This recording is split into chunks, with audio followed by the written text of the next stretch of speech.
Have you ever walked through Kew Gardens, Queens, and felt that subtle whisper of time beneath its tree-lined streets? This little oasis hidden in the bustle of New York City carries more secrets than most realize. Let me take you on a journey through its hidden past. From glaciers, native trails, scandal, tragedy, and architectural ambition. Long before houses and boulevards, this land was carved by ice. Around 20,000 years ago, as the last glacier retreated, it left behind a terminal moraine. The rolling hills, rocky outcrops, and varied terrain you can still sense in Forest Park today. Centuries later, Native American peoples, the Rockaway, Lenape, and Delaware, traversed this land, trading across what would become Jamaica Avenue, one of the region's oldest east-west corridors. What we think of today as just another busy street was a trade route centuries ago, moving furs, tools, wampum, and ideas across the Northeast. Fast forward to the late 1800s. Englishman Alban P. Mann acquired much of the area in 1868, but he didn't immediately build houses. Instead, his heirs left parts of it wild, even converting part into the Queensbridge Golf Course in the 1890s. That golf course would vanish by 1909, repurposed by the Long Island Railroad's shifting track, and the neighborhood we now call Kew Gardens would begin to rise in its place. Here's a little-known twist. Before Kew, the area was briefly known as Hopedale, named after a hotel near what is now Queens Boulevard and Union Turnpike. A Long Island Railroad station was built to serve mourners visiting the newly opened Maple Grove Cemetery in 1875, and trains stopped at a station then called Hopedale. The real transformation came with the subway. In 1936, the IND Queens Boulevard line extended into Kew Gardens, connecting it directly to Manhattan. That changed everything.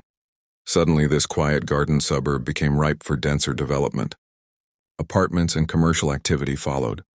Architecturally, Kew Gardens is a living gallery. The earliest homes favored English and neo-Tudor styles, a nod to its namesake in England. But in public and institutional buildings, you'll also find Victorian, Georgian Revival, and collegiate Gothic touches. For example, PS 99 was built in the 1920s in collegiate Gothic style by architect C.B.J. Snyder, a master of school design. The first church of Kew Gardens, built in 1928, reflects American colonial influences, yet Kew Gardens also bears scars of dramatic events. In November 1950, the worst train crash in Long Island Railroad history occurred here. Two trains collided in the evening rush, killing 78 people and injuring more than 360. Locals remember how emergency responders were summoned from across New York City, working for hours to free survivors from the wreckage. Then there's the infamous 1964 killing of Kitty Genovese near the Lefferts Boulevard stairway to the Lear station. The case became famous, perhaps notorious, for supposedly highlighting the bystander effect, the idea that dozens heard her cries but did nothing. Today, researchers question much of that narrative, suggesting the original reports exaggerated what actually happened.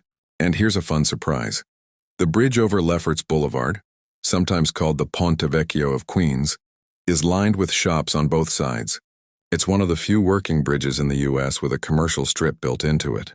Locals have fought for decades to preserve that unique character against development pressures.